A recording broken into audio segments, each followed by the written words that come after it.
So I would like to invite Brother Alizadeh for the recitation of Holy Quran by Muhammad wa Alibadi Muhammad Salawat.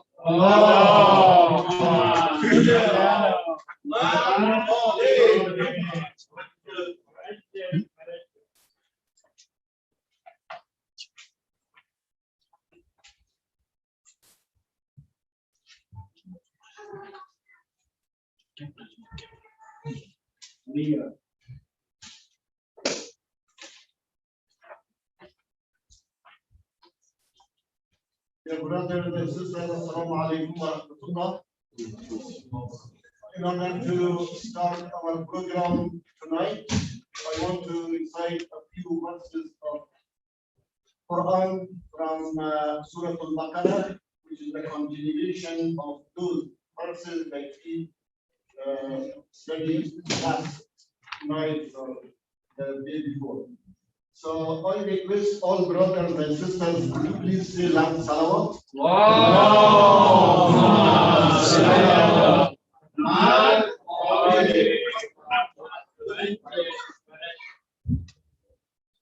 Allahumma salli ala Muhammad wa ali Muhammad. Allahumma salli ala Muhammad wa ali أعوذ بالله من الشيطان الرجيم بسم الله الرحمن الرحيم وبشر الذين آمنوا وعملوا الصالحات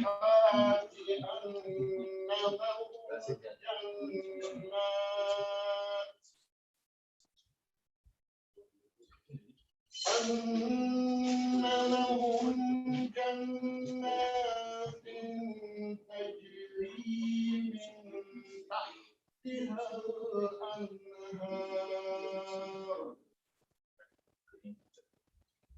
كلما رزقوا منها من ثمرة رزقا قالوا هذا الذي رزقنا من قبل وأوتوا به متشابها ولهم فيها أزواج مطهرة وهم فيها خالدون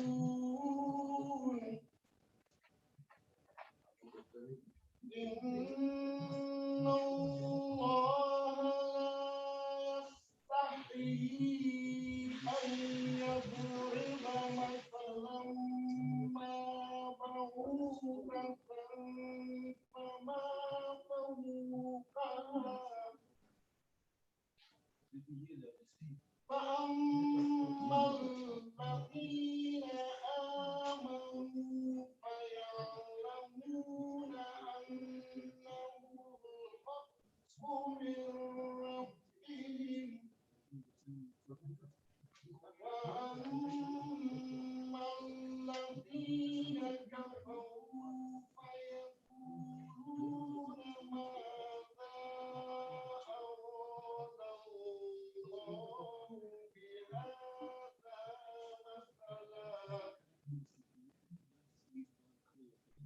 يضل به كثيرا ويهدي به كثيرا وما يضل به إلا الفاسقين صدق الله العلي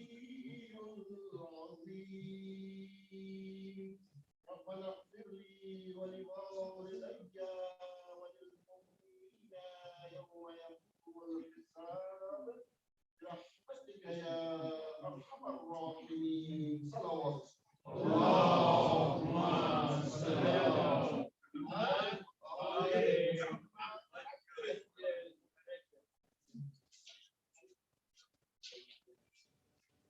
MashaAllah, brother Abidal, MashaAllah. Our leader, Salawat. Allahumma salli ala Muhammad wa ali We are here to commemorate the great sacrifice of Mullah Hussain alayhi salam, his loyal companion, and his family members for the sake of Islam, to save Islam from the evil.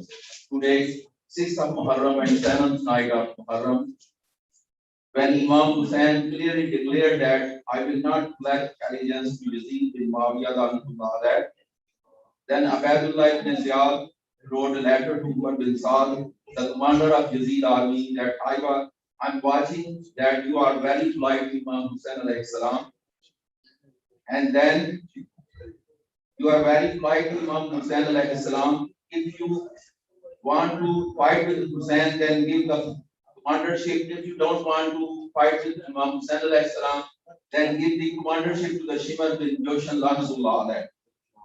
And remember, Yazid promised with you the governorship of Ray. You will not get governorship of Ray until you kill Hussain and send the head of Imam to the Yazid Lanzullah. Then the greediness of the Umar bin Saad succeeded, and he decided to fight with Imam Hussain alayhi salam. He rearranged his troops and sent a message to Imam Hussain, be prepared for the war. Tonight is the night of Shahzada Ali Asghar, the martyr, the youngest martyr of Karbala, darling son of Imam Hussain alayhi salam, and Bibi Rubab salamullah alayha, grandson of commander of Faithful Mullah Ali alayhi salam. When Mullah Hussain raised the Sulasa, Al min Nasr Yansurna, is anyone there who can help us? Then Shahzada Ali Asghar raised his little hands and said, I am prepared, Labbaik ya Hussain. And this Mazloom Imam Hussain alayhi salam accept this help of Shahzada Ali Asghar. Inshallah, Maulana Salim Bahim will recite in detail Shahadat of Shahzada Ali Asghar. And after Maulana's speech, we will bring cradle of Ali Asghar alayhi salam, Shafiya Yula, for the ziyarat, inshallah. Our condolences to our Imam of time, Imam al-Hujja, Imam al-Asr alayhi salam, and all our Ahlul Bayt, especially Mu'mineen of Saskatoon, by Muhammad wa Ahli Muhammad salawat. Allahumma salli ala Muhammad wa ali Vatan Hüseyin planı.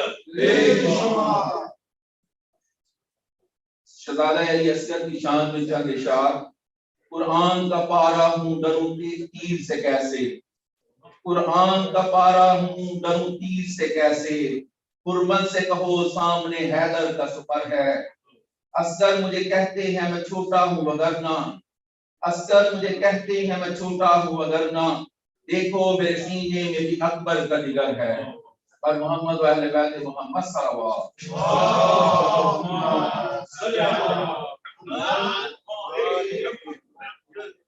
Now I would like to invite Brother Mohan to recite Islam Bahadur Shahzada Ali Asghar Ghulam Tal Salawat.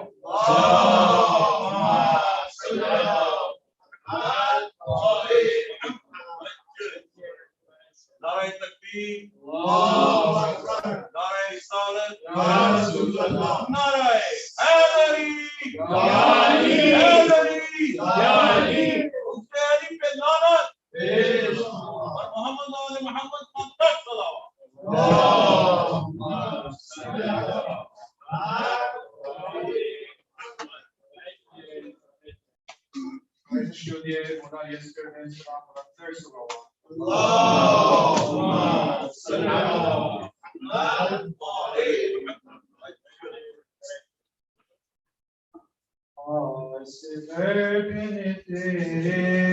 मैं चैन कहाँ से पाऊं, आस भर बिन तेरे मैं चैन कहाँ से पाऊं, आलोट के आजा लाल तेरे जी भर के नाज उठाऊं, आस भर बिन तेरे मैं चैन कहाँ से पाऊं, तेरी आँख का तारा आया है तू, मुझको जान से प्यारा है।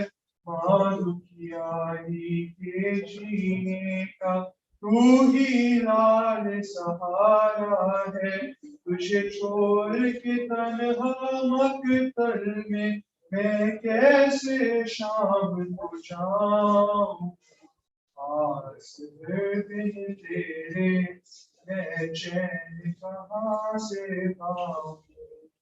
आस बिन तेरे मैं चैन कहाँ से पाऊं। तेरी वो मासूम अदाएं तेरी याद दिलाती है।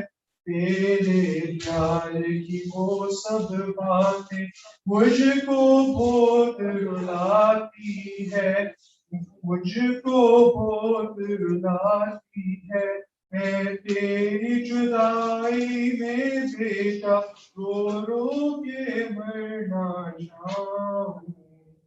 आस बिन तेरे मैं चैन कहाँ से पाऊं। आस बिन तेरे मैं चैन कहाँ से पाऊं। कोई मारेंगे तो तेरे नाज उठाने के दिन थे।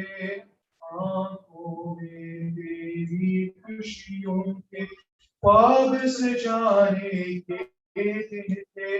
लौट के आजा लाल मेरे जी भर के नाज उठाऊं।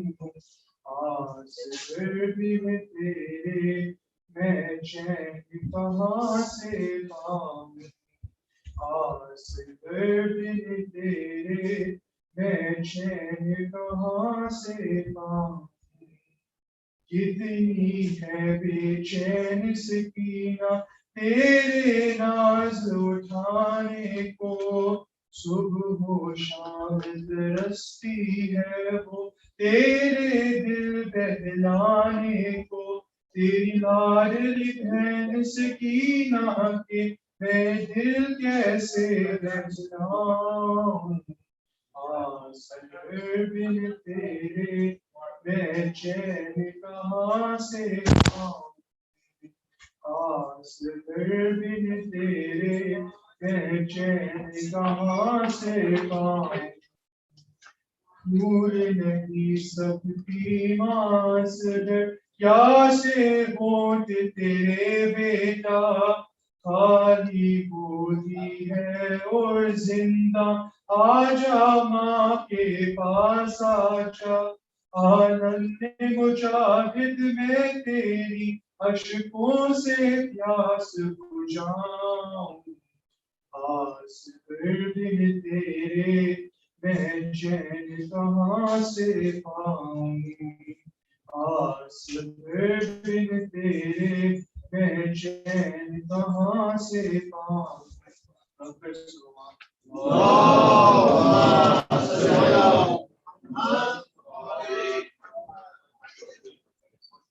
माशाल्लाह, माशाल्लाह, बारदीगर सलावत।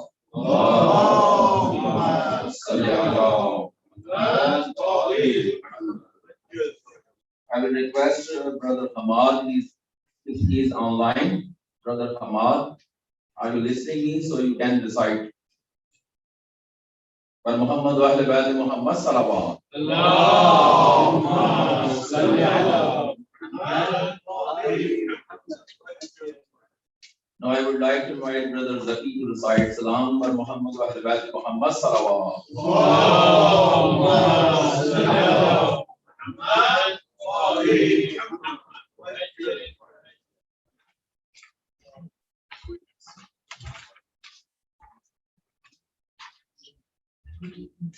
Zaki, he's coming.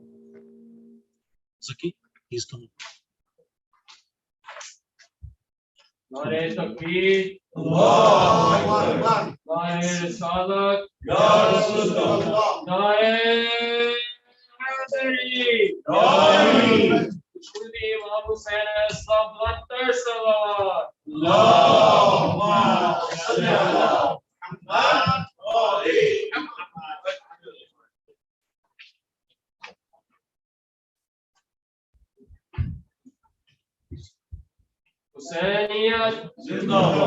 हुसैनियत जिंदाबाद, यजीदियत मुर्दाबाद, यजीदियत मुर्दाबाद, यहूदी बीबी ज़ैनब साहबा अलैहिस्सलाम सलावत। अल्लाहुम्मा सल्ली अला दुरूद पढ़िए मोहम्मद वाले मोहम्मद। अल्लाहुम्मा सल्ली अला प्लस मोहम्मद वाले मोहम्मद। अल्लाहुम्मा सल्ली अला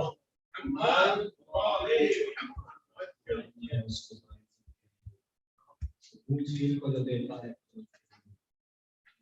और मैं उनके नाम से करता हूँ खुदाए कलाम, जिनके नाम फरिश्तों ने भी बनते हैं। और इसके बाद अली मुर्तजा का जिक्र चले, वो जिसके नाम तारे मोहम्मद वाले मोहम्मद वाले। अल्लाहुम्मा सल्ली अला मुहम्मद वाले नारे हैदरी या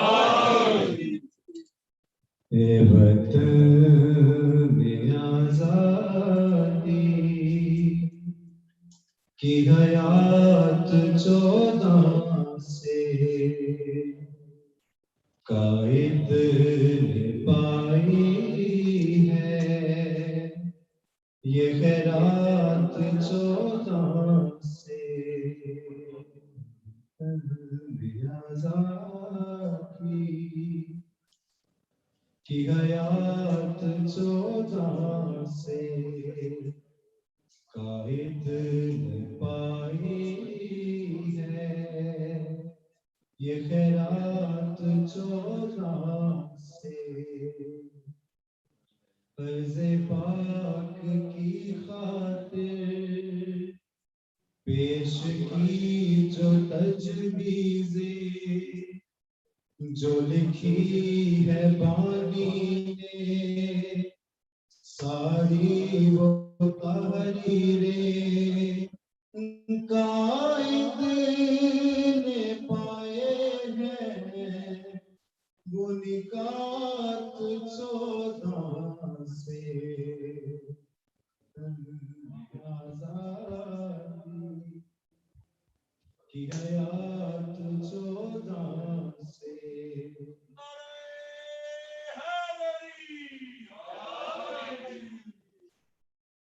हमसे मिला तुमको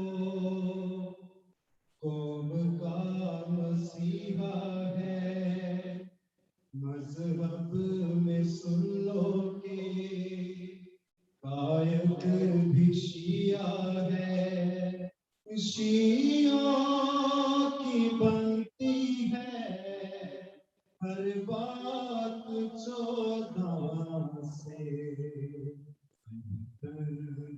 आज़ादी की हयात 14 से पाक सरज़मी की शान ये निशान हैदर है, फौज में जो है आला वो निशान हैदर है, इस वतन की वाबस्ता है ज़ात 14 से आज़ादी की हयात 14 से ये खुदा की चाहत है, हाल हो या माजी हो छोड़ दो ये जिनसे फातिमा नाराज़ी हो, मिलाए हम ये अदात 14 से नारे हैदरी हैदरी अल्लाहुम्मा सल्ली अला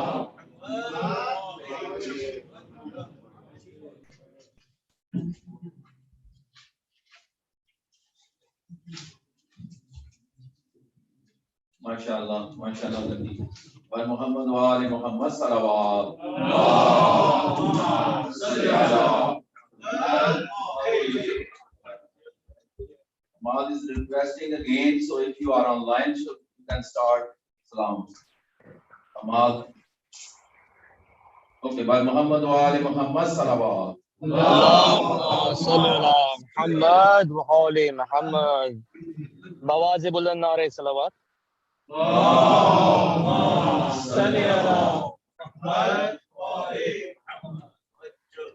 बराए खुशनूदी इमाम ज़माना बुलंद तर सलावत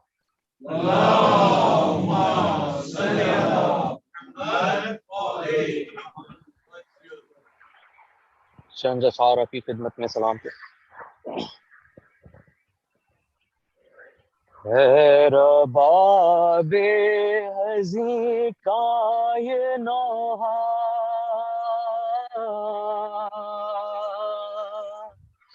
मेरे असग़र की तुर्बत कहाँ है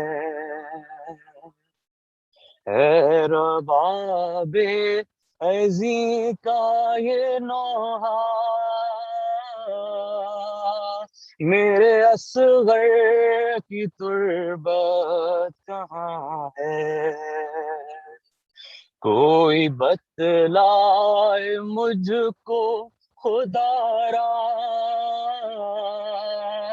मेरे असग़र की तुर्बत कहाँ है रबाबे हज़ी का ये नौहा मेरे असग़र की तुर्बत कहाँ है घर से आगोश सरवर में प्यासा पानी पीने की खातिर गया था घर से आगोश सरवर में प्यासा पानी पीने की खातिर गया था अब तीरे जफा पी के पलटा मेरे असग़र की तुर्बत कहाँ है रबाबे हज़ी का ये नौहा मेरे असग़र की तुर्बत कहाँ है सोचती हूँ मेरी इस कली का सोचती हूँ मेरी इस कली की 6 महीने की क्या जिंदगी थी सोचती हूँ मेरी इस कली की 6 महीने की क्या जिंदगी थी घुटनियों भी न वो चल सका था मेरे असग़र की तुर्बत कहाँ है रबाबे हज़ी का ये नौहा मेरे असग़र की तुर्बत कहाँ है जब से बिछड़ी हूँ लखते जिगर से गिर गई हाय दुनिया नजर से जब से बिछड़ी हूँ लखते जिगर से गिर गई हाय दुनिया नजर से है निगाहों में बस उसका चेहरा मेरे असग़र की तुर्बत कहाँ है रबाब बाबे हजी का ये नौहा, मेरे असगर की तुर्बत कहाँ है।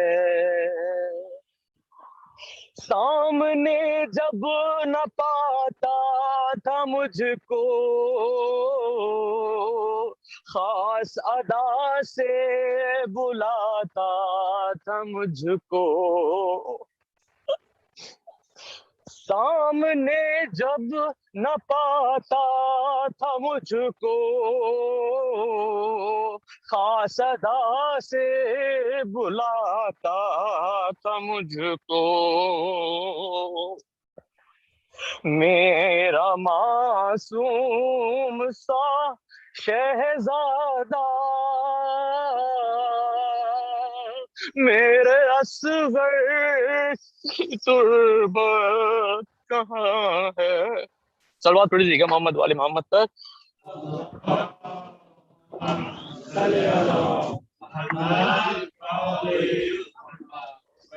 याद है ये अदा मुझको उसकी, लोरियां सुन के सोता था मेरी। कब्र में लोरियां कौन देगा, मेरे असगर की तुर्बत कहाँ है रबाबे हजी का ये नौहा, मेरे असगर की तुर्बत कहाँ है। मुझको नजदीक अपने न पाकर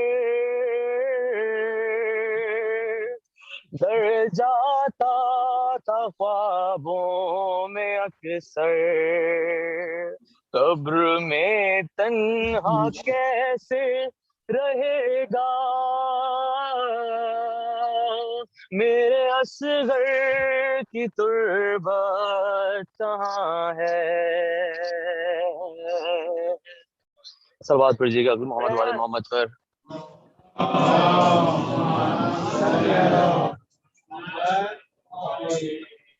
माशाअल्लाह माशाअल्लाह। बारदीगर सलावत।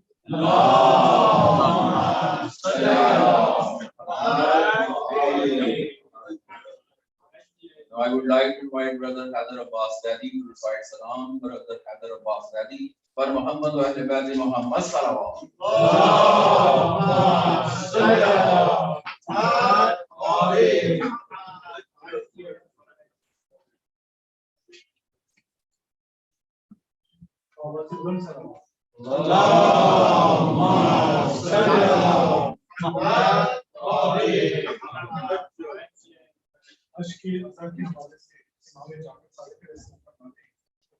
अगर इमाम हुसैन पे बहाया हुआ आंसू का एक कतरा जहन्नुम में डाल दिया जाएगा तो वो इस तरह ठंडी हो जाए कि इसमें जरा बराबर भी हरारत नहीं बचेगी।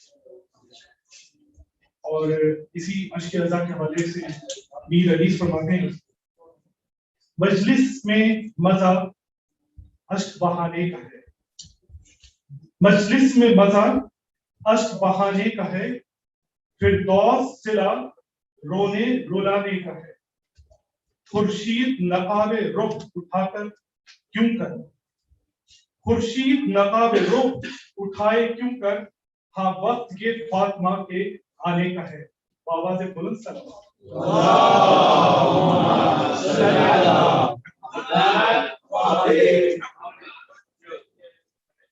आज का दिन जो है इसी हवाले से ये सलाम है। बड़े बड़ों से बड़ा है हुसैन का असगर, बड़े बड़ों से बड़ा है हुसैन का असगर, हुसैनियत की बका है हुसैन का असगर। गुरूर करती थी जिस हुरमला पे फौजे यजीद, गुरूर करती थी जिस हुरमला पे फौजे यजीद, इसी पे रंग में हंसा है हुसैन का असगर। यजीदियत को खिलौना बना के झूले ने, जदीदियत को खिलौना बना के झूले में अभी भी खेल रहा है हुसैन का असगर। जो मांगना है तो झूले की सिमत आ जाओ, जो मांगना है तो झूले की सिमत आ जाओ। अमीरे करबो बला है हुसैन का असगर। कदम उठा भी नहीं पाया मगर यजीद तेरे, कदम उठा नहीं पाया मगर यजीद तेरे, कदम उखाड़ गया है हुसैन का असगर। बाबा से बुलंद साहब।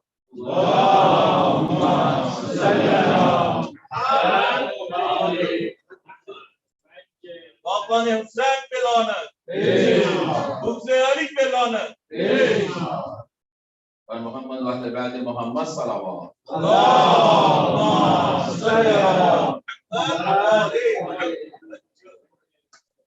Now I would like to invite Brother Ijaz Hashmi to recite Salam. Brother Ijaz Hashmi by Muhammad wa Nabi Muhammad Salawat.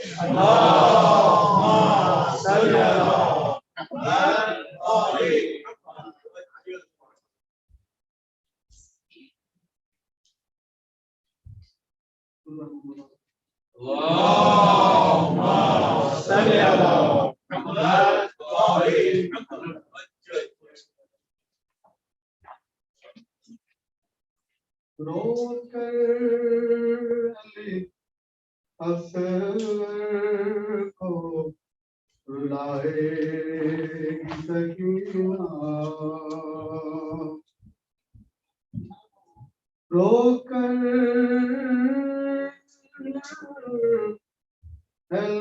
असर को रुलाएगी सकीना। माजा भी कभी पानी खिलाएगी सकीना, माजा भी कभी पानी पिलाएगी सकीना। याद आएगा झूला उसे, याद आएंगे उसे, याद आएगा झूला उसे, याद आएंगे उसे। मालोरियां देकर जो लाएगी सकीना, आएंगे तस्वीर में उमलते हुए शहर, आएंगे तस्वीर में उमलते हुए शहर। आवाज वो देकर जो बुलाएगी सकीना, जब काफिला जाएगा रोते हुए कैसे, जब काफिला जाएगा रोते हुए कैसे। मातबत अफसर से उठाएगी सकीना, जिंदा में नवीद उसको याद आएगा झूला, जिंदा में नबी लुत्फ को याद आएगा तुना जब लाख पे जिंदा को रुलाएगी सकीना रोकर ले असर को रुलाएगी सकीना ना जाती कभी पानी पिलाएगी Sakina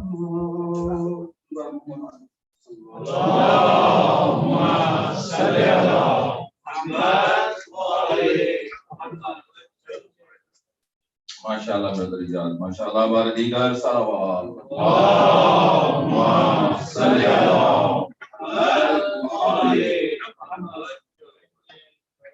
Some request while you are parking in front of Husainiya or around the Husainiya, so don't park in front of Husainiya especially, and don't block alleys and church parking and any driveway, please. And other request is that whenever you come to pick up and drop off your family, so please use the Husainiya parking. And usually our majlis is done at 11 o'clock, so it's best that if you want to chat or you want to sit here, use Husainiya hall. Don't go outside and chatting. No chatting and no gathering over there. By Muhammad wa ala Muhammad salawat.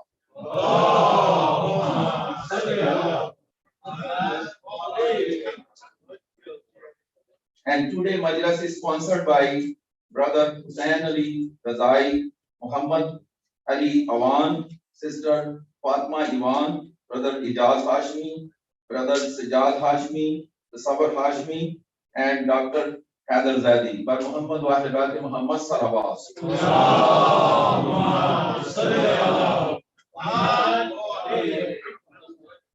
For their Ratmatuni, one Surah Fatiha, Mahas Salawat.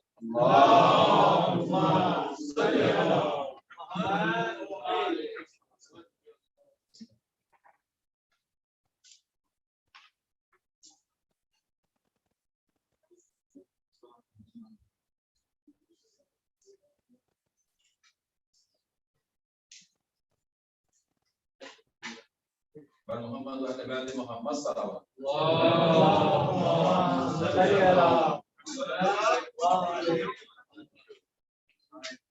You guys have been parking last 5-6 days.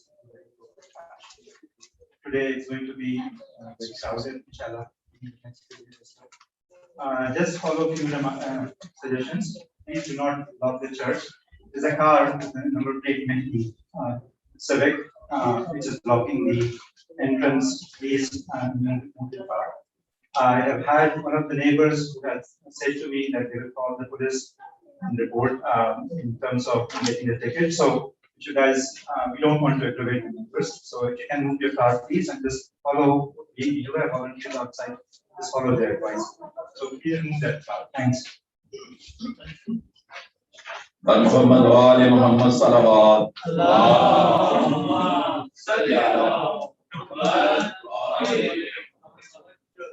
Now I would like to invite Islam al Muslimin Maulana Salim Bahini to recite Majlis Shahadat Ali Asghar.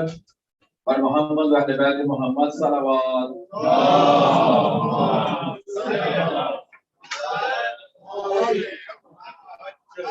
Narae Takbir, Narae Risalat, Narae Hadari, Husainiyat, Husainiyat, Yazidiyat, Yazidiyat, Muhammad wa ala Muhammad salawat.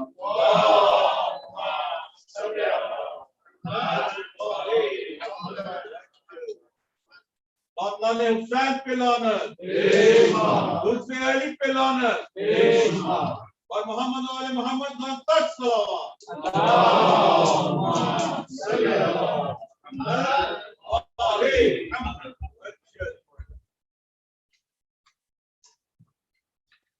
خوشنودی آقا امام زمان صلوات.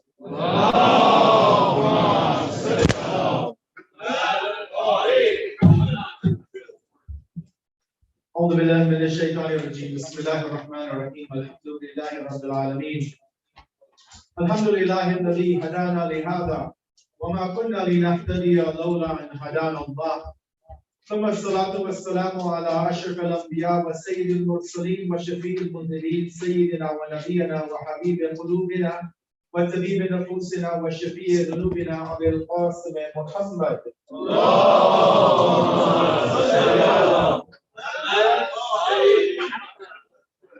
ثم الصلاة والسلام على أهل بيته الطيبين الطاهرين المعصومين المظلومين المنتجبين لا سيما مولانا وسيدي صاحب الأسر والزمان الروحي وأرواح العالمين له الفداء وعجل الله تعالى فرجه الشريف ولعنة دائمة على أعدائه من الآن إلى قيام يوم الدين أما بعد فقد قال الله الحكيم في كتابه المبين بسم الله الرحمن الرحيم أن اعبدوا الله واتقوه وأطيعون صدق الله العلي العظيم. For the hastening of the return of our 12th Imam and the awaited Savior of humanity, Imam al-Hujjah, wa salawat upon Muhammad wa ali Muhammad.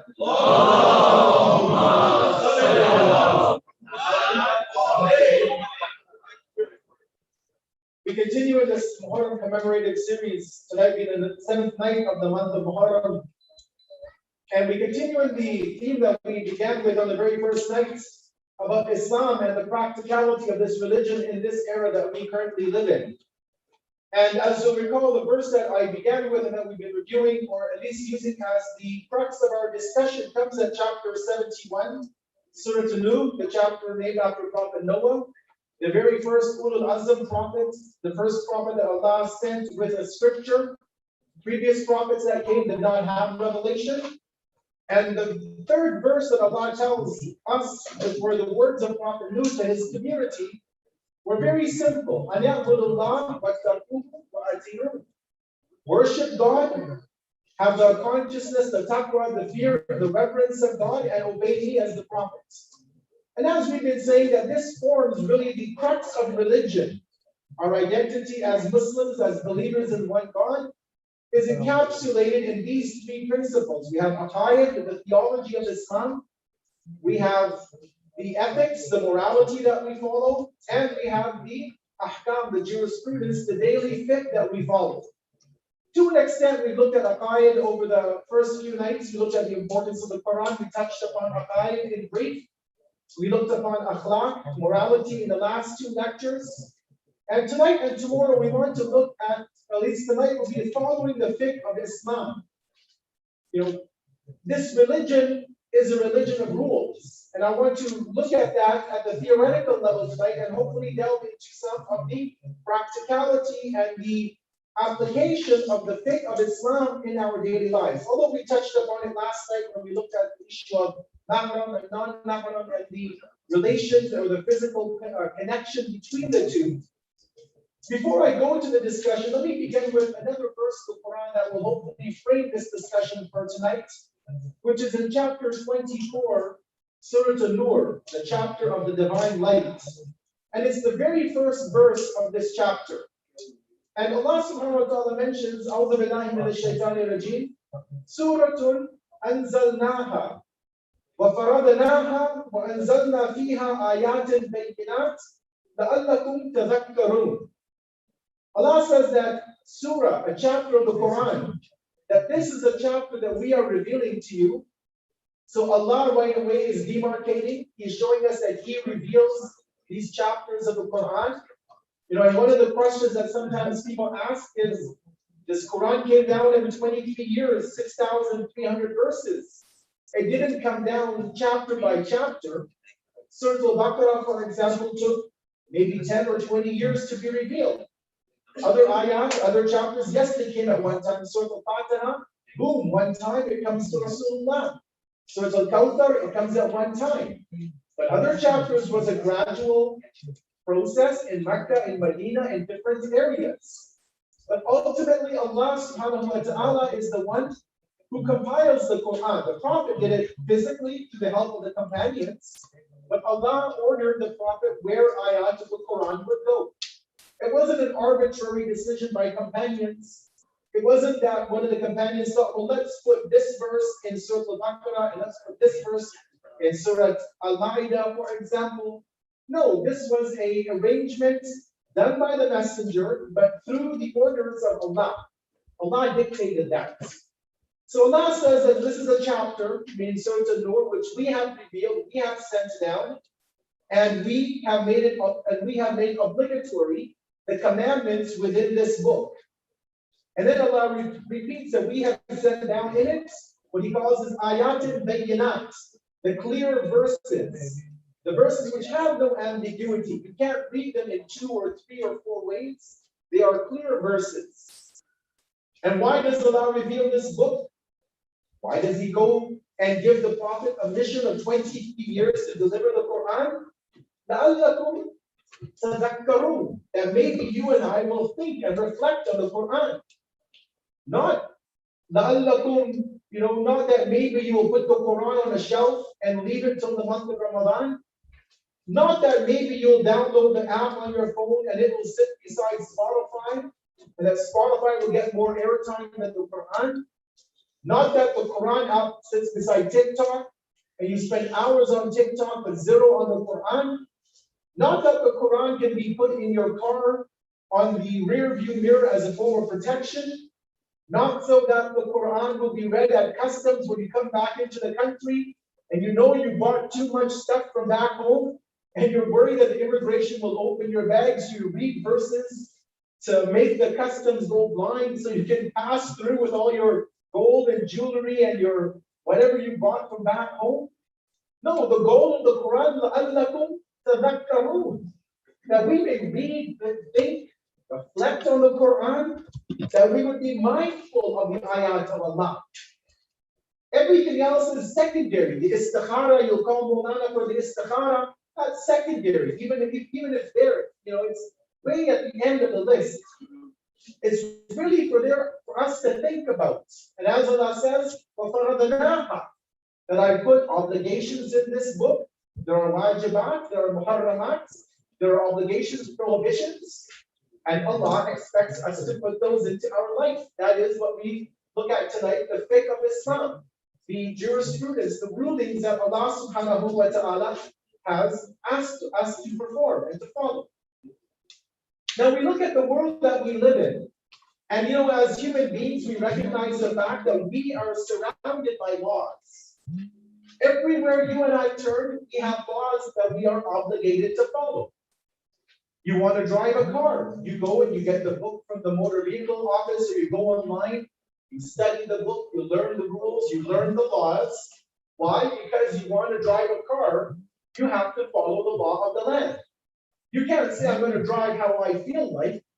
No, you follow the rules of the country that you live in, or else you don't get a license. As simple as that. People play sports, basketball, hockey, whatever. You follow the rules. Why is that? Why do you have to follow certain rules? Why can't you just say, I'm going to shoot the puck wherever I want, I'm going to tackle anybody I want? No, you have rules in a game. Even the youth that play video games, you'll know that there are rules in a video game. You have to do certain things you can't do in a video game. There are rules. You play something like Monopoly or Scrabble, a board game. Again, there are rules to the game. Yeah, you can make your own rules if you are all in agreement on it, but that's a different issue. But generally speaking, there are rules. And yes, even ultimately in the world of creation, in the natural universe we live in, we have the law of gravity, we have the law of cause and effect, we have many physical laws that Allah has put into the human creation. So ultimately, we are all bound to follow laws. And would anybody here disagree that laws are not a good thing to follow? Probably not. We would not want somebody to drive on the other side of the road, would we? We're in Canada, we drive on the right side, we follow the norms and conventions. So rules are a part of life. We agree on principle, hopefully in that, in life. We all follow rules. We want other people to also follow rules to ensure that life runs smoothly. And actually, there was an interesting article I was reading on BBC News. Or if you recall a few nights ago, I talked about the fact that human beings are hardwired to believe in God. Remember that discussion we had? We talked about the fact that human beings are hardwired for other things. So this article on BBC in the science and technology section actually mentioned that scientists are realizing that human beings are hardwired at birth by some unknown force. They won't call it God or Allah, they'll call it this nature, that we are hardwired to follow laws and rules. And they gave examples of how they even tested young children at the age of 1, 2, and 3 with puppets and other fun ways to get them to learn. But even they found that at a young age, children were responsive and they recognized that there were certain laws and rules that had to be followed. Again, we see that Allah has created us with this fitrah, this human nature, that we are naturally inclined to want to follow order, to have a social cohesion and a way that things run in this world. Now, when we look at Islam, we bring this discussion tonight to our religion. People sometimes equate laws of Islam to be restrictive. People will say, well, why does Islam not allow me to do X, Y, and Z? My non-Muslim friends can go to the clubs, they can drink, they can party, they can have fun. I can't do that as a Muslim. They can go into any restaurant, eat whatever they want. I'm only allowed to eat halal, which means not only halal as in permissible, but animal is slaughtered according to Islamic methodology.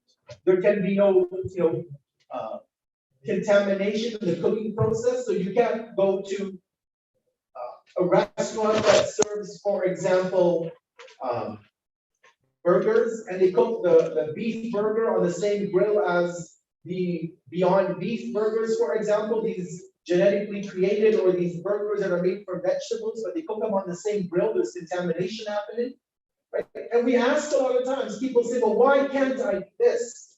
Why does Islam tell women to wear hijab? Why do women have to wear hijab in a certain way? And obviously we know that hijab is not just a piece of cloth. Hijab has a thought process. It is the way you carry yourself in public. Unfortunately, many times we think that hijab is just that 2-meter piece of cloth on a woman's head. But no, it is their way that they conduct themselves. So if you're flirtatious, but you're wearing hijab, that's not hijab. And we also recognize that hijab is for men. Sometimes we don't think, we think, well, we're men, we don't wear hijab.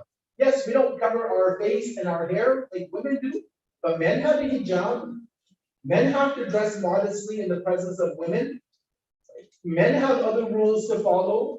And again, people wonder, why is that limiting me? Why is it, for example, haram for men to shave the beard? It's a major sin, right? Just as I tell my sisters it's wajib on you to wear hijab, I tell the men it's haram for you to shave.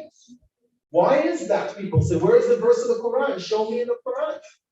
And as I said a few nights ago, not everything is in the Quran. Don't go to the Quran and look for every single rule. And we'll look at that tonight and perhaps tomorrow. But the point being is that, yes, Islam has rules which restrict our lives. We can't go to certain places, we can't eat certain foods, we can't listen to certain sounds, we can't watch certain things, we can't hear certain things.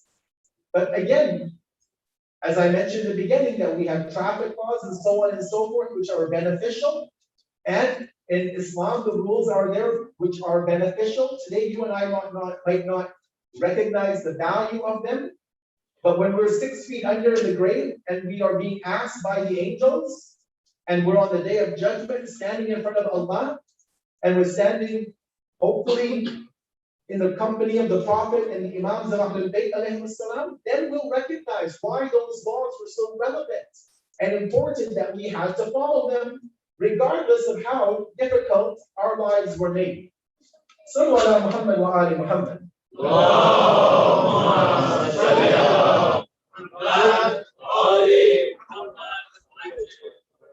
Some people say, well, ignorance is bliss. I mentioned this a few nights ago. If I don't know the rules, it's better for me. But as I counter that, I say, no, actually in Islam, if you know the rules, life becomes easier for us. I'll give you a few examples as I move on. When it comes to the salat, the daily namaz we perform. We know that as humans, sometimes we are praying and our mind begins to drift, our mind begins to wander away, and sometimes we may get to a point. Am I praying 2 rakat? Is this my third? Is this my fourth? Did I recite Surah Fatiha? Did I recite the second surah? Did I do this? Did I do that? I don't know. I don't remember where I'm at. It happens to all of us. Now, if you don't know the rules, you're going to finish that prayer and start all the way at the beginning again. Okay, you'll say, well, it only takes me 2, 3, 4, 5 minutes to pray. Not a big deal. Fine, not a big deal. But if you knew the rules of the doubts, the shakiyat and the salats, you would know when you have a doubt, and if it fulfills certain criteria, you can just make up the end at the end of the prayer. You can make a very quick sajda, maybe in 10 seconds, and you're done. You fixed that problem in the prayer. But you go to Hajj, let's say, you spend $12,000 on Hajj. You can't necessarily go back every year to correct your mistakes, right? You're going 7 times around the Kaaba and you forget something. Did I have this? Do I have that? Did I do the right way? Was I between the maqam and the rukn? All of these things come in your mind. If you don't know what you have to do, and you can't just call up your sheikh or WhatsApp him while you're in the middle of tawaf, what are you going to do? Start at 0 again and start tawaf again? Then you make a mistake, you forget again. But if you know the rules, then your life becomes easier. His Eminence Ayatollah Sayyid Ali al-Husseini as-Sistani, may Allah protect and preserve him and all of the Maraja. He tells us, for example, when you live in a non-Muslim country, as we live in Canada, he says your obligation is to presume that everybody you meet is Muslim. You don't presume that they're a non-Muslim, you presume they're Muslim. So if you shake their hand, and if there's wetness, you're not najis, right? Because you don't know their religion. He says, even if you could ask them their religion, you don't ask them. You presume that they're Muslim and you move on with life. Yes, now when it comes to marriage, that's a different issue. When it comes to haram and halal meat, that's a separate issue. But you go to a restaurant and you know it's halal meat, you don't ask the restaurant owner who's cooking your food. Is it a Hindu? Is it a Sikh? Is it a Jewish? Is it a Christian? It doesn't matter. You presume everybody is Muslim until you know for sure otherwise. And as the Sayyid says, you don't ask them the religion even if you can. So now if I know this rule and I travel to Vancouver or Halifax or Quebec and I have to go get some food, I'm not worried about what do I do in this situation, right? Like I told you last night, we learn the principles and then life becomes easier. So when I learn these basic rules of ahkam, then I don't have to be stressed out. I'm following my obligation. I'm following what Allah expects me to do. And I can basically go on with my life without having, this waswas and doubts and OCD, this obsessive compulsive disorder, because I know now what my rulings are, and I basically follow them. But that means we have to obviously study, right? And I've been mentioning this probably every night, that as a community of believers, we can never be complacent. And we say, well, I went to Majlis for 25 years, I went to Madrasa for, from the time I was 5 years old till I graduated, and now I know it all. I don't have to learn anything else. I don't have to go further in my education. No, just as our brothers and sisters in this community and around the world, we finish high school, we go to post-secondary, we may get a degree, we'll get a second degree, some might go for a double PhD, we'll keep going on and on and on in studies in the secular world, because it means maybe a better paycheck, better opportunity working, which is great. I don't condemn that. People, as especially our youth, we have to make the best of the system in Canada. Yet we have one of the best education systems. Go and get a good education, create your own business. Don't necessarily go and work for somebody else. Be your own businessman or businesswoman. Bibi Khadija alayhi salam, Mu'mineen, she didn't work for somebody.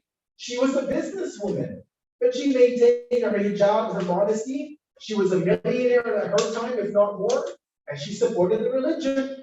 So as long as our sisters maintain hijab, maintain the modesty, get the best education, become a businesswoman, become an entrepreneur, no problem. And the brothers as well. We should be out there having our own businesses, our own inventions, Why don't we have an Elon Musk in the Shia community, or a Bill Gates, or a Warren Buffett? Right? Not that that becomes our goal to make money. No, the goal is always Allah. But this becomes a way to help the community, help the needy, to elevate the name of Islam, to lift the vision of Islam and lift the name of the religion in this world. But we have to dedicate time to study, especially this religion. You know, let me share with you a hadith from our sixth Imam, Imam Ja'far as-Sadiq, alayhi salatu wassalam.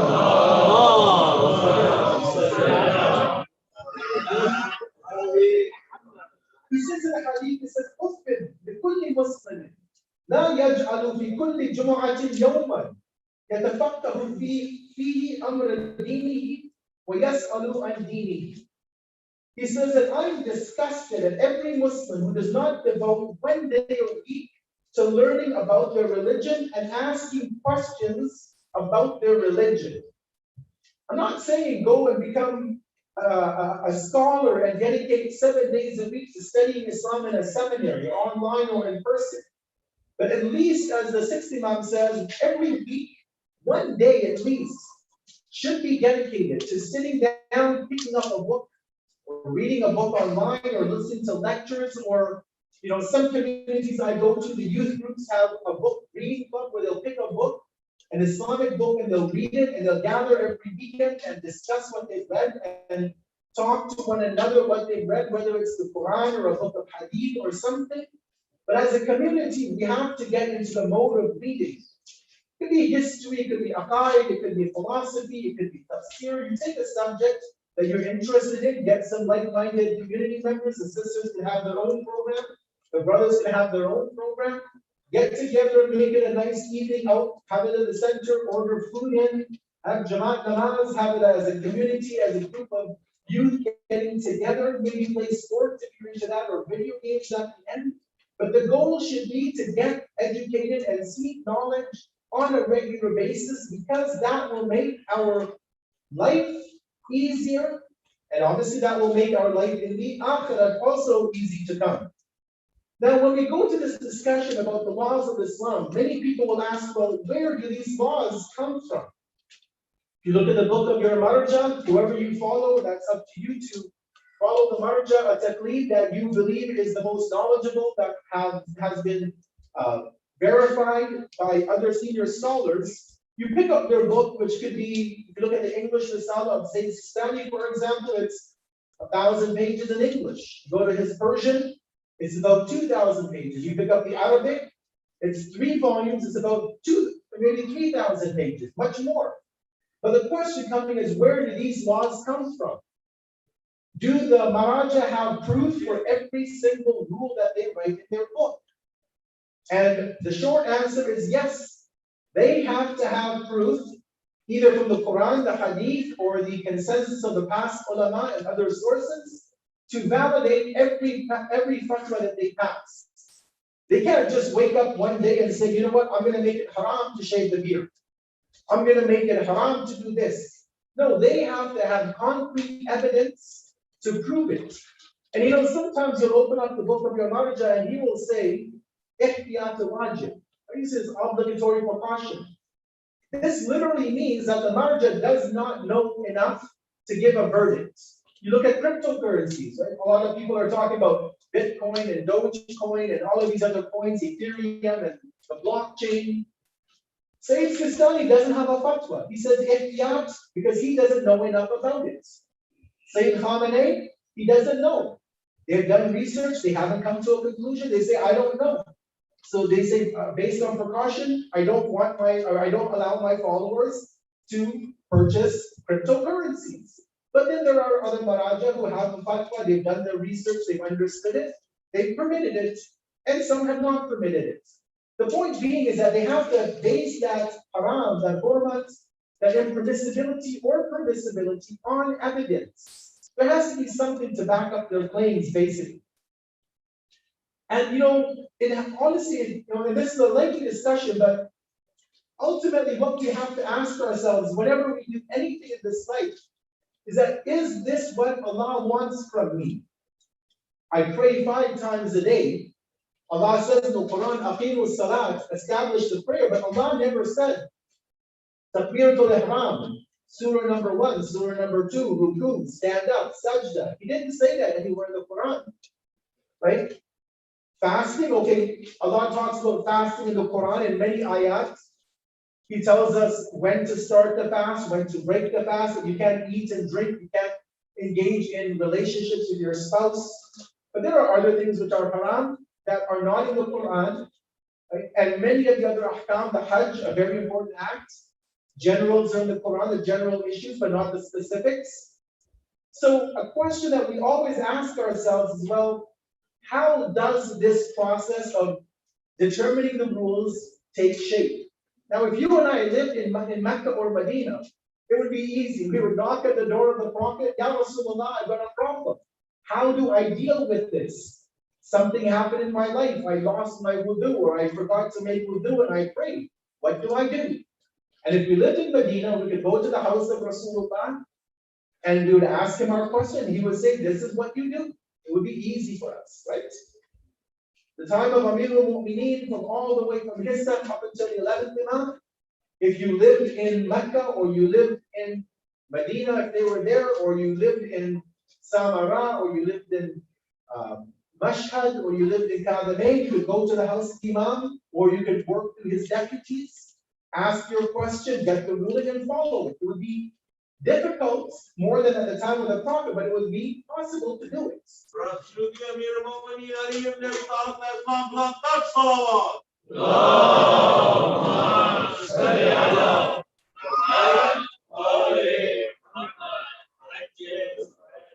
But we live in the era of the Ghaiba, the occultation of our 12th Imam. He's been in occultation for 12 centuries.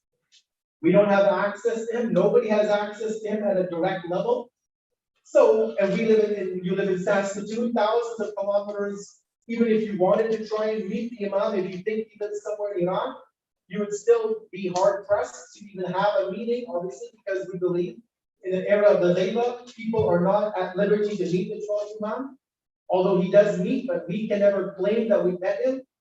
So what do? We're in a dilemma where we know we have to pray, we know we have to give homes and zakat, we know we have to fast, we know we have to do all of these rules, as I said, are a part of life, to follow rules, but we don't have any way to get those rules, because we don't have access to the infallible of our time, but we know that we need to follow certain things. And that's why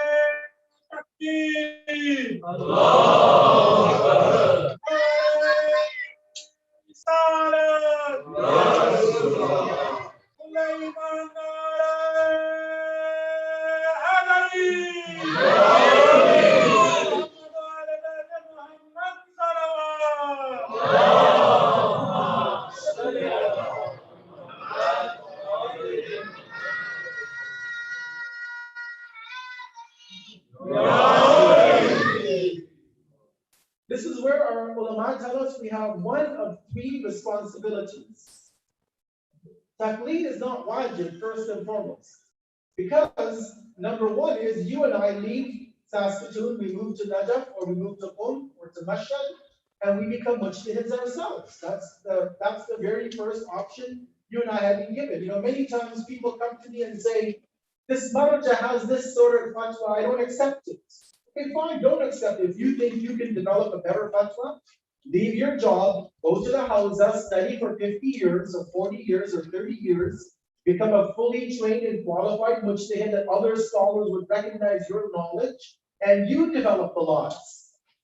But who is going to do that? Who's going to leave Saskatoon or Canada and go to Najaf in the difficulties and the heat and the challenges and study for 50 years? You know, and most of us, if we wanted to do it, we're at such an age, we can't do it anyway. So ijtihad for most of us is out of the question unless we start at 5 or 6 or 7 or 8 years old to study the science of Islam. Number two, you and I can do is practice ihtiyat. We be precautionary. Now, what does precaution mean? It means anytime you have to do something, you open the Islamic laws of every single living scholar, every one of them. And right now in Najaf, for example, there's about 5 or 6, maybe Maraja, maybe more, you have Sayyid Sistani, you have Sheikh Bashir Najafi, you have Sayyid Tabatabai Hakim, you have Ayatollah Ishaq Fayyad from Afghanistan, and other ones. You go to Qom, you find the 50 or so Maraja Taqlid, you open up all of their Islamic manual books, and then you find the most difficult rule to follow. So if you have to do it X, Y, and Z, you find which of them has the most difficult way to do that, and you follow that, because you want to be sure that you have fulfilled your obligation to Allah. For all of us, that is impossible. And you know what? Even though computers are highly advanced and a lot of the software from Iran has all of the information we need, they still have not come up with software that will do this for you. So you literally will have hundreds of books around you to find the ruling. It's not practical, it's literally impossible. So number 3 is what we do, is we do taqleed. We say, I don't know, I'm not at that level, I can't do caution. I'm going to put my trust in somebody who's dedicated their life, who's an authorized scholar, who has the morality and the ethics that would allow me to follow him, and I will take his research. And we all do this every day. Today my car breaks down. I might go onto YouTube and find a video how to fix something simple, right?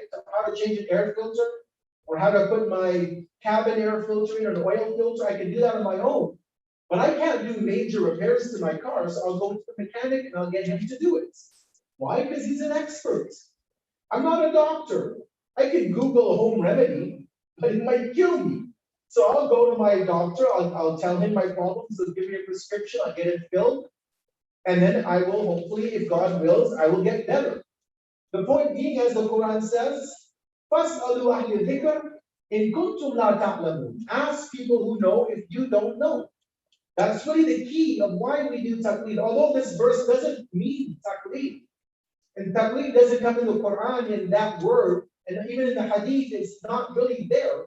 But this is a process that has been created out of necessity because of the fact that people live in other parts of the Muslim world. Not everybody can live in Medina with Rasulullah.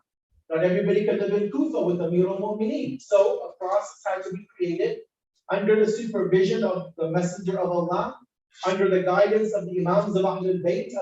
We have hadith from at least the first 4, 5, or 6 Imams that encouraged very strong, companions with a very strong intellect to sit in the masjid and pass fatwa to give rulings. We have hadith about that. And that has continued for 1400 years to what we have today, where we have this issue of marja'iyah, the office of marja'iyah. We take our fiqh from them, we go to them for our problems, and hopefully they can solve our dilemmas that we face living in this part of the world. Sallu ala Muhammad wa ali Muhammad.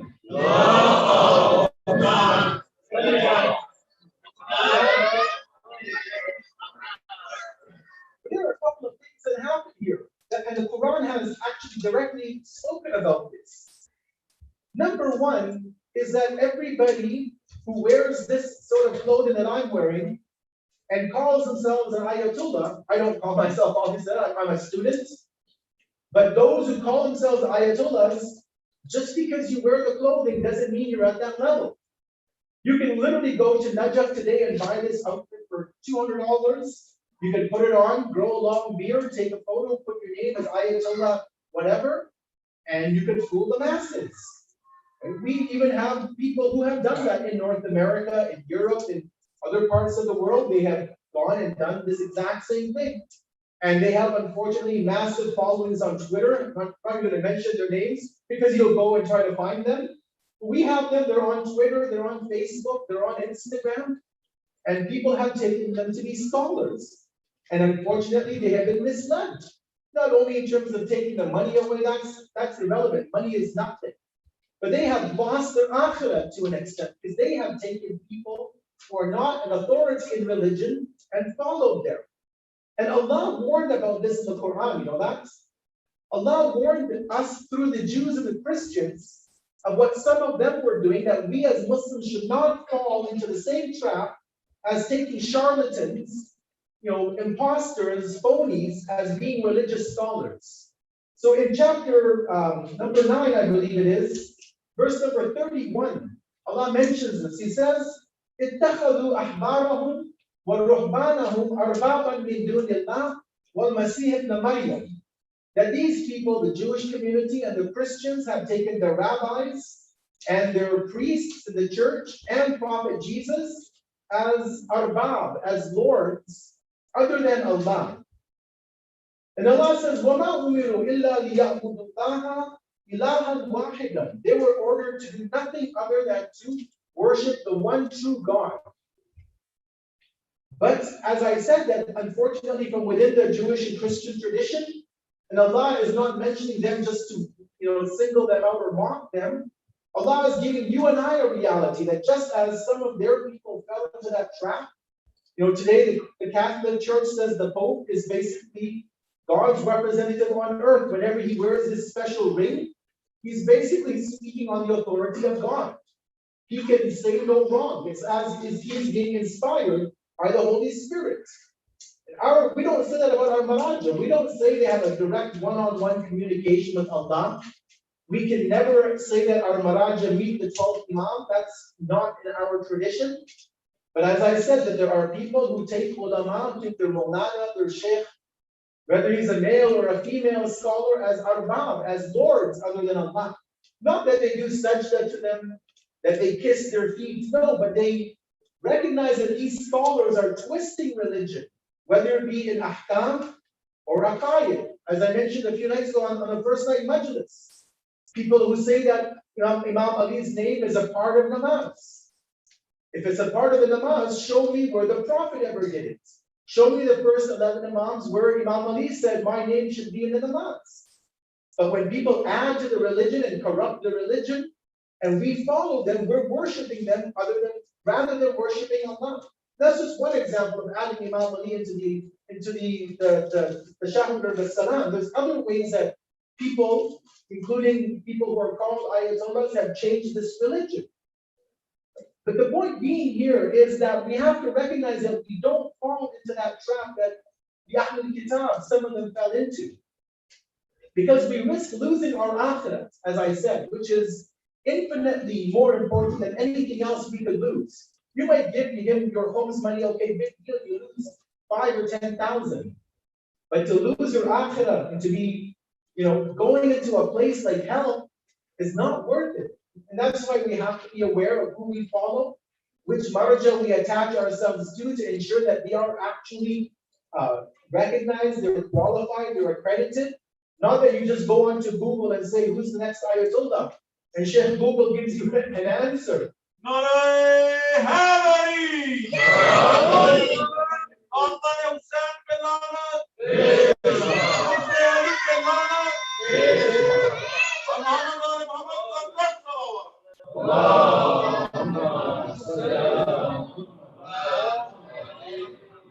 But with all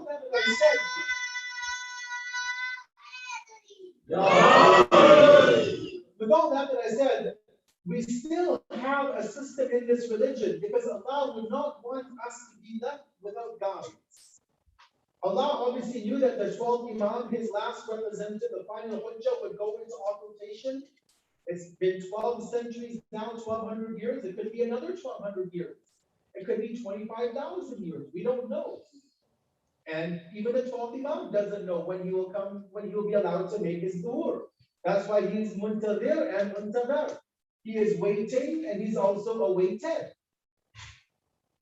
In this time, there has to be a process. And so Allah also speaks about that again in chapter number 9, Surah At-Tawbah, verse 122. It's the very famous verse, and the only time actually in the Quran where Allah shows us that we need to resort to people who know this religion and not half-baked people, that only learned a few words, who went to the house for 3 months or 6 months and they were kicked out and they come back and they put on a turban and we follow them. Because again, there are many of those in our communities, unfortunately. And so what does Allah say in chapter 9, verse 122? He says, وَمَا كَانَ الْمُؤْمِنُونَ لِيَنْفِرُوا كَافَةً.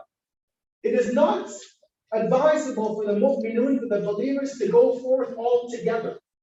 Whether this be to go forth all together for jihad, for war, or all of them go forth to learn a particular science or particular discipline. No, Allah says, فَلَوْلَا نَفَرَ مِنْ كُلِّ فِرْقَةٍ مِنْهُمْ طَائِفَةٌ لِيَتَفَقَّهُوا فِي الدِّينِ. No, a group from every community. And he says, فَلَوْلَا نَفَرَ. Nafara doesn't mean one person, it means a group of 10 or more. So Allah is saying a group of every community, from let's say the Indian community, from the Pakistani community, from the Canadian community, from the American, from the British, from the Iraqi, Iranian, whatever community, from every city should go forth, لِيَتَفَقَّهُ فِي الدِّينِ, to get what Allah calls a tafakkuh, a deep understanding of religion, not superficial that you can learn by Google. No, liyatafaqahu means a very deep, profound, complete understanding of the deen, of the religion, of ahkam, aqaid, akhlaq, and everything else that you need to learn those sciences. And what's the goal of it? Is it just to get the knowledge and then sit at home and don't do nothing with that knowledge? No, Allah gives what the responsibility is. Once a person goes to study, they can't just sit back and not give back to the community. So Allah says, لِيُنْذِرُ قَوْمَهُمْ إِذَا رَجَعُوا إِلَيْهِمْ لَعَلَّهُمْ يَحْذَرُونَ, that they may return back to their community, or they may warn their community rather when they return, so that the community may be warned and recognize their responsibilities. So it's imperative, brothers and sisters, that we, even here in Saskatoon, that you think about the next generation.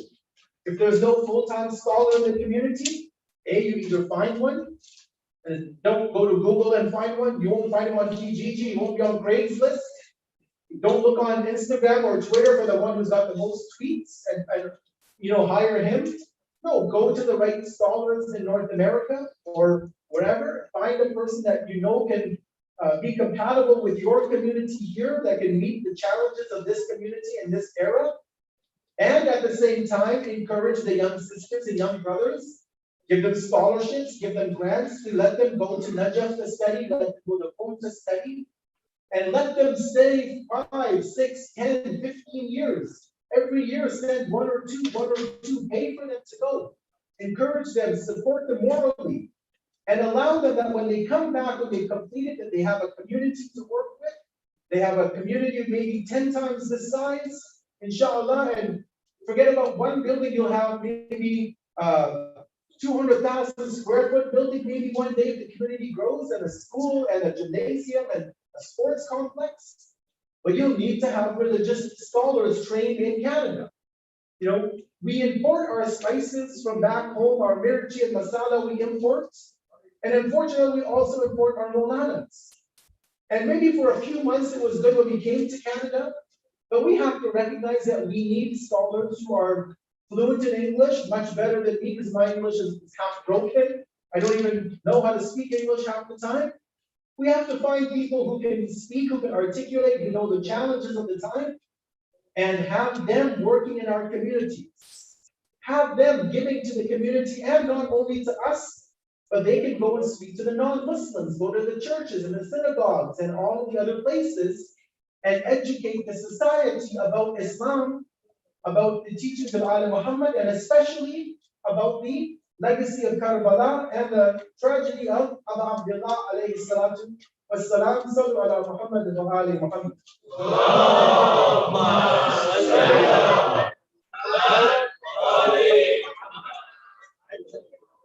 Because believe you me, that when the 12th Imam makes his duhur, I was speaking to somebody about this today, when the 12th Imam makes his duhur, and he's in Makkah, and he's giving his khutbahs, his sermons, which the hadith tell us will be available in every language in the world. Now, does that mean CNN and BBC will translate it live? We don't know. Right? We don't know what the reality is of that day. But one of the very first things that the 12th Imam will say is that he has come to avenge the blood of the Shuhada of Karbala. Most specifically, to avenge the blood of his grandfather Abu Abdullah. And that's going to be his universal declaration, which to me symbolizes that the whole world should have known about Abu Abdullah at that point. We have this Who is Insane movement and other movements that have spurred off from there, and it's a great way to introduce the community outside to Abu Abdullah. So when Imam comes, all of the non-Muslims will be like, we knew about Hussein, we heard about him. And they will fill the masajid, Imam Bargas, the Husseyniyat, and they will be doing matam with us. And tonight, as we commemorate, and I'll end in the next few moments, we commemorate the youngest Shaheed of Karbala. He didn't have a sword on the day of Ashura. He didn't have a shield to block himself from those arrows that were shot by the first Karbala. He didn't have anything really. He was a 6-month-old baby, as we know him as Hazrat Ali Asghar alayhi salam. The child of Imam Hussein and Rabab, peace be upon both of them.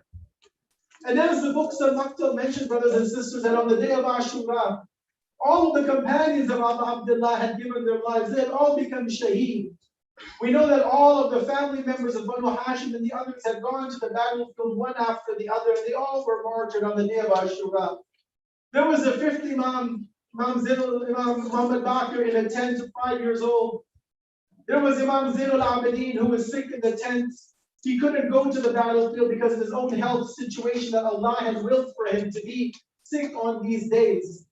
There was one child who was left to defend his father, to defend the religion of Islam. And as we remember Hazrat Ali Asghar tonight, alayhi salam, we remember that how the books of Maktab present this tragedy to us. We're told that in the books of Maqatil, the various books that narrate the tragedy of Karbala, that it was the day of Ashura, that all the others had been killed. There was nobody left to really answer the call of Abu Abdullah, although he was calling out, Hal min nasirin yansurna, Hal min mughithin yughithuna, Hal min dhabin yadhubu an harami Rasulullah. Is there anybody out there to come and give us a support? Is there anybody there to defend the family of Rasulullah? There was a 6-month-old child in the tent with Bibi Zainab and the mother. And this little child, he couldn't speak a word. He couldn't speak because the thirst had been killing this young child. His tongue was hanging out of his mouth. His tongue was hanging out of his mouth. He had nothing to drink for these days. His mother could not provide any milk for him. And yet this child who could not say a word, his voice, his silence spoke volumes on the day of Ashura. As Abu Abdullah leaves his tent, he goes towards the tent of Bibi Zainab, where the ladies are, where the children are. And Bibi Zainab alayhi salam, she tells Abu Abdullah, she says, your son, the son which they know as Abdullah al-Rabi, this Ali Asghar as we know him, that he's dying of thirst. Look at the young child. The parched tongue is coming out of his mouth. Maybe you can take this child to the enemies. They have been vicious with us all day, but maybe they will show some level of sympathy and compassion and give this little child a drop of water. How much can a child of this age of 6 months even drink? At most, maybe a few drops of water.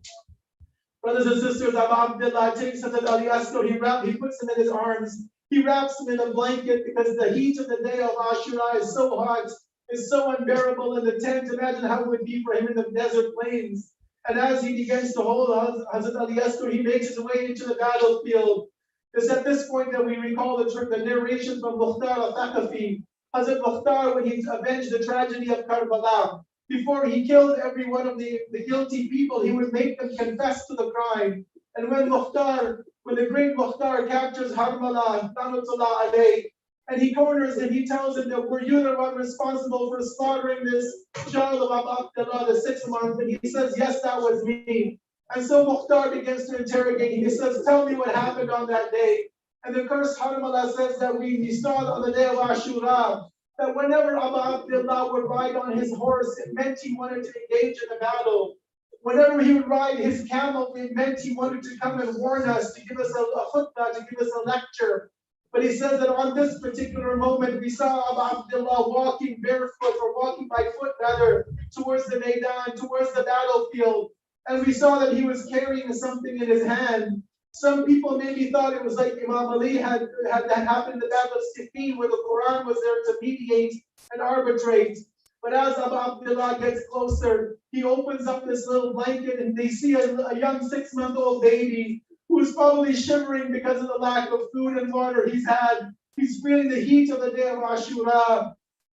Brothers and sisters, as Abu Abdullah is holding Hazrat Ali Asghar in his hands, this innocent child, He goes towards one side of the enemy, the army of 30,000 that's standing in front of him. He goes to one side of the army and he pleads for water. He says that, oh, you people, haven't you seen what you've done to my family, to my companions? Is it not enough that what you have done? He says that if the elders, if the older people are sinful, then what is the crime of the young children that you deprive them of water? And as he begins to speak, he sees that this side of the army has no impact. It's not affecting them emotionally at all.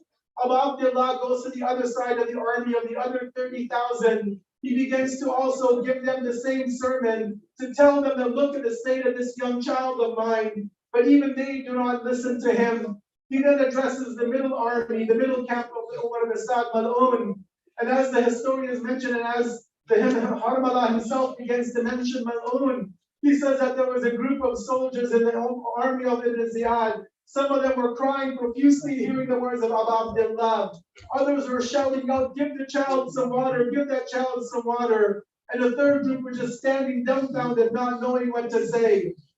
So this time with the curse, Umar ibn Sa'd, he addresses Harmala. He tells Harmala, he says, cut the words of this man.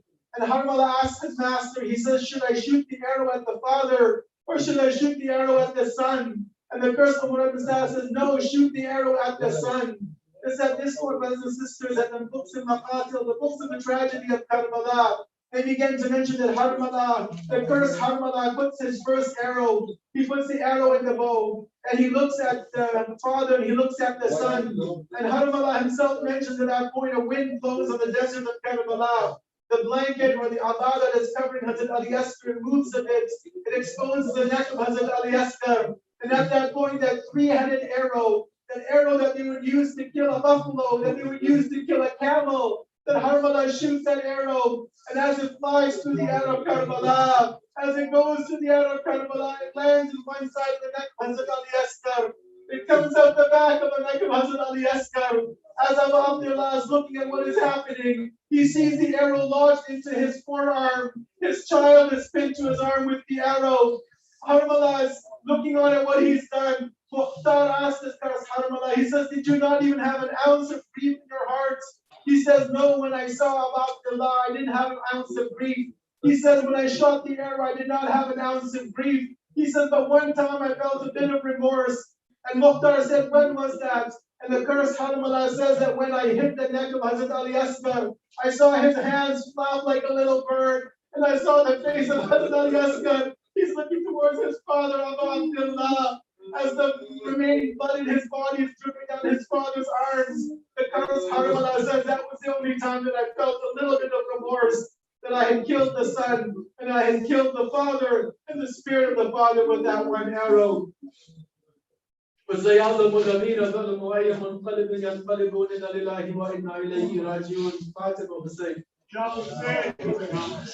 Yun alam maskis ke besoiba salaman salaman yun alam salaman salaman salaman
Go,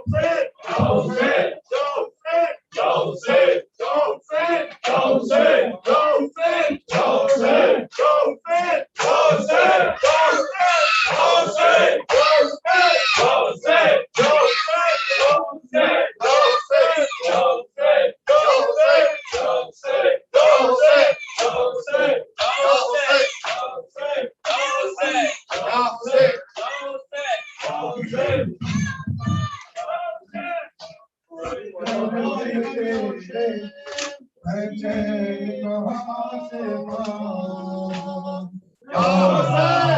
बिन तेरे मैं चैन कहाँ से पाऊं, घर बिन तेरे मैं चैन कहाँ से पाऊं, घर बिन तेरे मैं चैन कहाँ से पाऊं, घर बिन तेरे मैं चैन कहाँ से पाऊं, घर बिन तेरे मैं चैन कहाँ से पाऊं, घर बिन तेरे मैं चैन कहाँ से पाऊं, लौट के आजा लाल तेरे जी भर के नाज उठाऊं, घर बिन तेरे मैं चैन कहाँ से पाऊं, घर बिन तेरे मैं चैन कहाँ से पाऊं, घर बिन तेरे मैं चैन कहाँ से पाऊं, मेरी आँख का तारा है तुझको जान से प्यारा है, मौत के यारी के जीने का तू ही लाल सहारा है, तुझे छोड़ के तन्हा मकतल में मैं कैसे काम बढ़ाऊं, घर बिन तेरे मैं चैन कहाँ से पाऊं, घर बिन तेरे मैं चैन कहाँ से पाऊं, घर बिन तेरे मैं चैन कहाँ से पाऊं, घर बिन तेरे मैं चैन कहाँ से पाऊं, घर बिन तेरे मैं चैन कहाँ से पाऊं,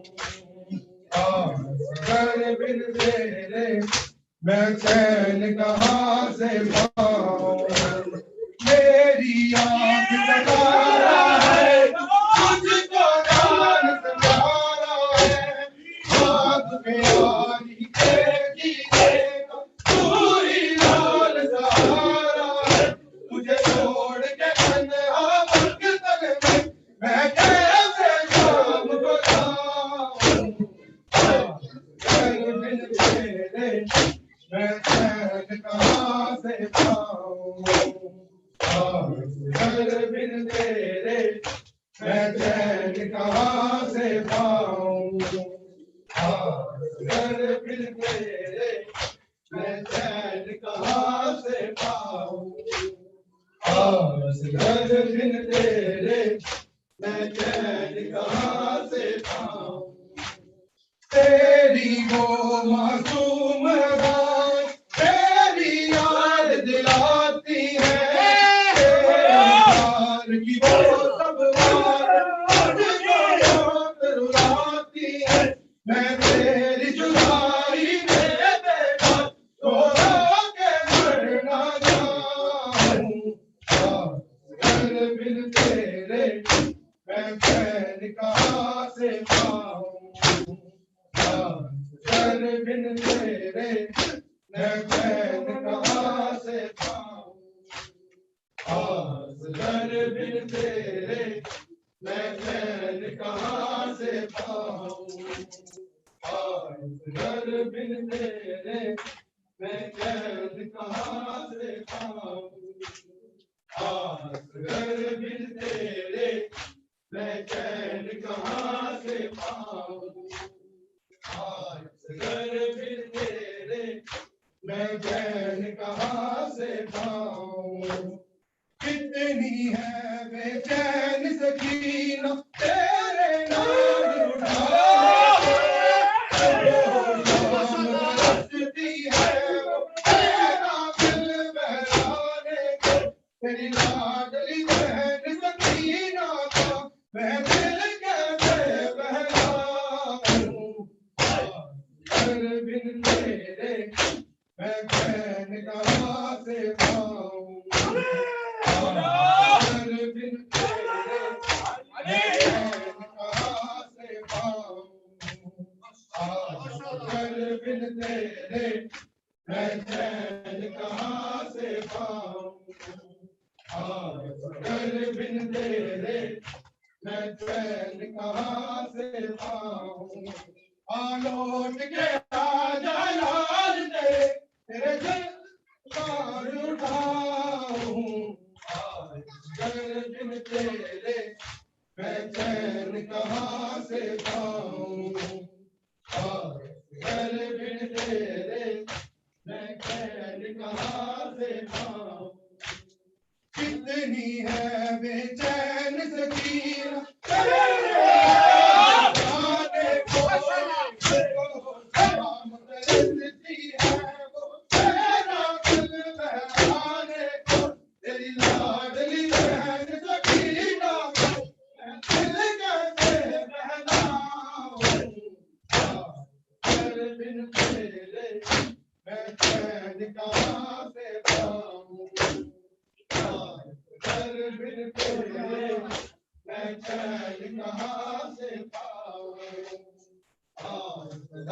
बिन तेरे मैं चैन कहाँ से पाऊं बिन तेरे मैं चैन कहाँ से पाऊं बिन तेरे मैं चैन कहाँ से पाऊं मेरी आँख का तारा है तुझको यार से प्यारा है यारी के जीने का तू ही लाल सहारा है छोड़ के तन्हा पागल में मैं कैसे शाम को जाऊं बिन तेरे मैं कहाँ से पाऊं बिन तेरे मैं चैन कहाँ से पाऊं बिन तेरे मैं चैन कहाँ से पाऊं बिन तेरे मैं चैन कहाँ से पाऊं बिन तेरे मैं चैन कहाँ से पाऊं बिन तेरे मैं चैन कहाँ से पाऊं तेरी हो मासूम अदा तेरी याद दिलाती है तेरे सारी हो सब बात तुझको मौत रुलाती है मैं तेज जुदाई में बेवफा रो रो के मरना चाहूं बिन तेरे मैं चैन कहाँ से पाऊं बिन तेरे मैं चैन कहाँ से पाऊं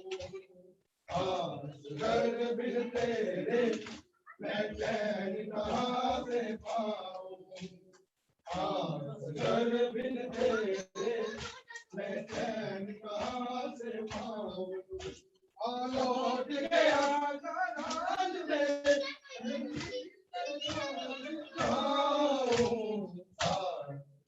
बिन तेरे मैं चैन कहाँ से पाऊं बिन तेरे मैं चैन कहाँ से पाऊं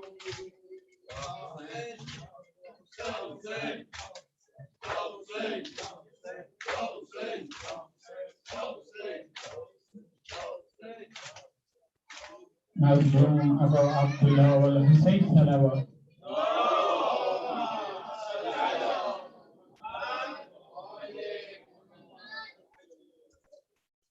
بغض میدان آمد و سقان آمد بغض میدان آمد و سقان آمد ای کاش از اول من مرده بودم ای کاش از اول من مرده بودم تا نام زاویه نبرده بودم بواز میدان آمد و سقان آمد بواز میدان آمد و سقان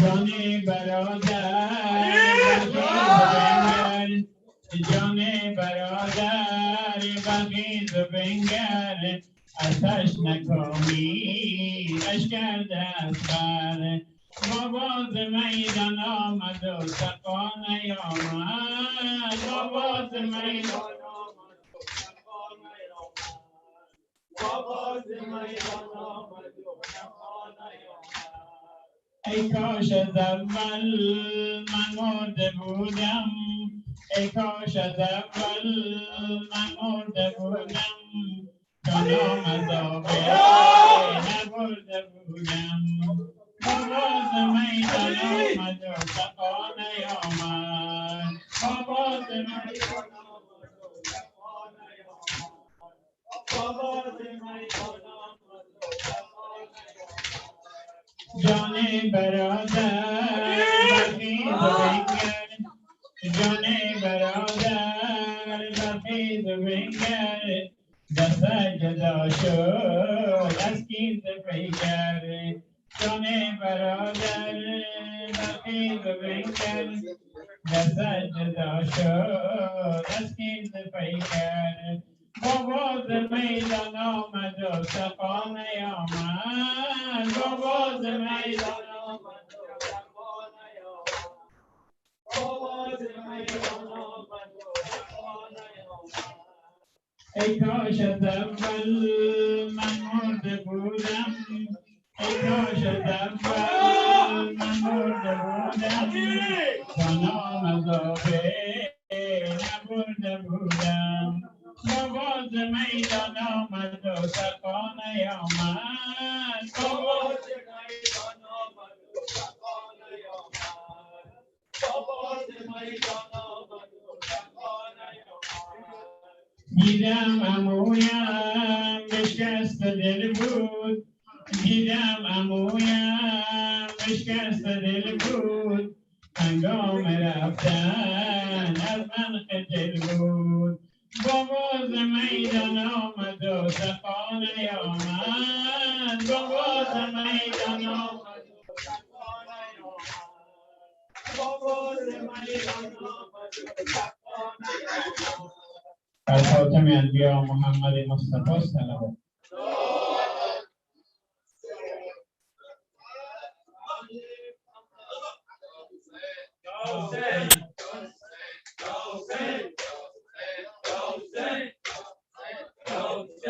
کربلا کربلا کربلا وای کربلا کربلا کربلا وای یا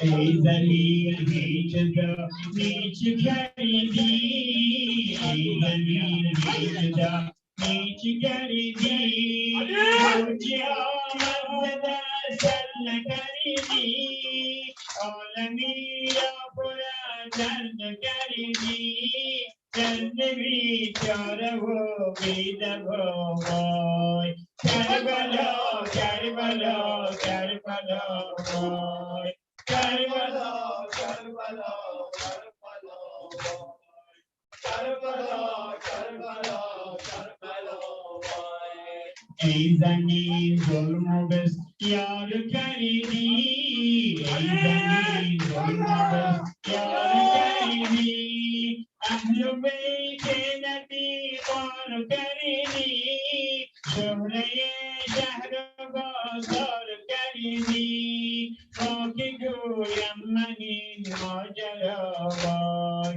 کربلا کربلا کربلا وای کربلا کربلا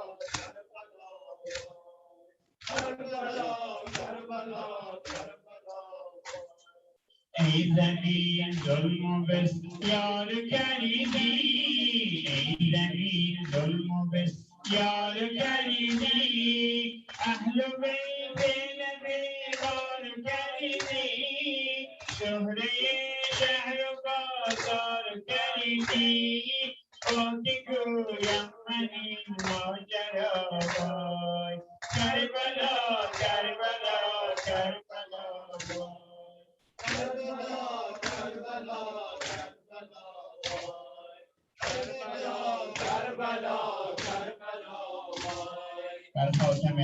Muhammad Mustafa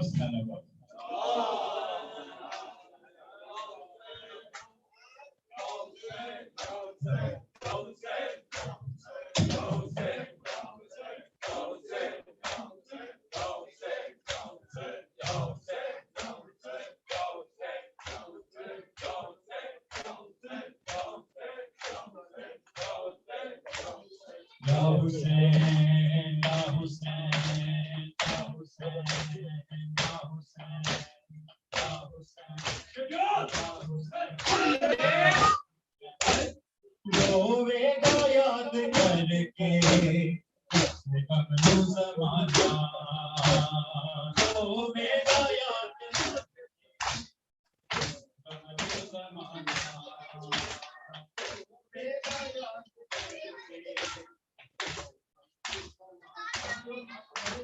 रोवेगा याद करके कमलू ज़माना रोवेगा याद करके इस समाना कससे करता पानी मंगना कससे करता पानी मंगना मुझे मलदा पिलाना रोवेगा याद करके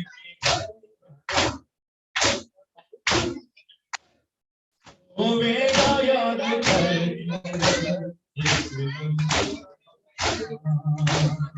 रोवेगा याद करके इस गमलू ज़माना रोवेगा याद करके इस गमलू ज़माना रोवेगा याद करके इस गमलू ज़माना आके शबीर मेरे नायाब ने गो अकबर भी जुदा कीता दर खोले लुटेरा मुसलमाना लुटेरा मुसलमाना सहारा का खजाना रोवेगा याद करके गमलू ज़माना रोवेगा याद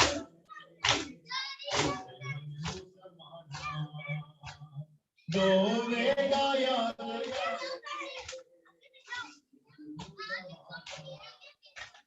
रोवेगा याद करके इस गमलू ज़माना रोवेगा याद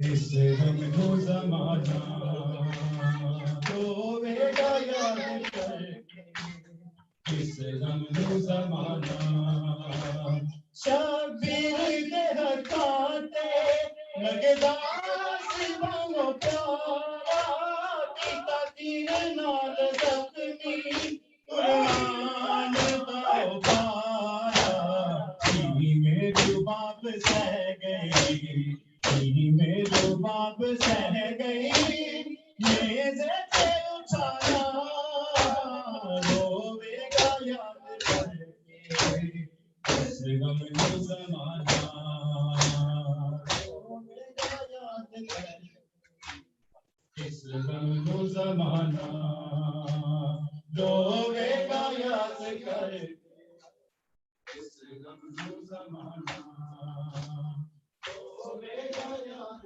करके इस गमलू ज़माना रोवेगा याद करके इस गमलू ज़माना रोवेगा याद करके इस गमलू ज़माना रोवेगा याद करके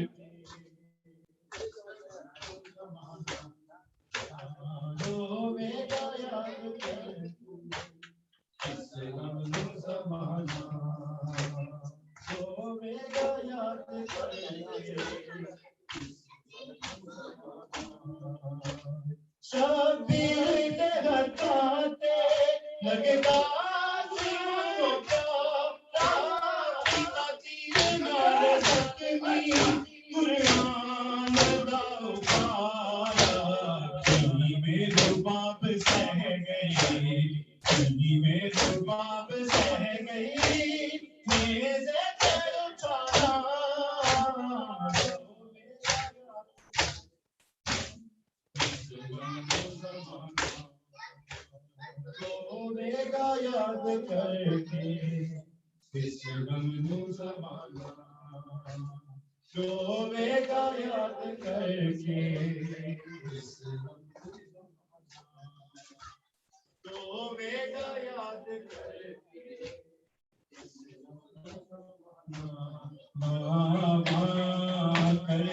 السلام عليك يا حبيب الله السلام عليك يا سيد خير خلق الله السلام عليك يا رحمة الله للعالمين السلام عليك يا أبي القاسم محمد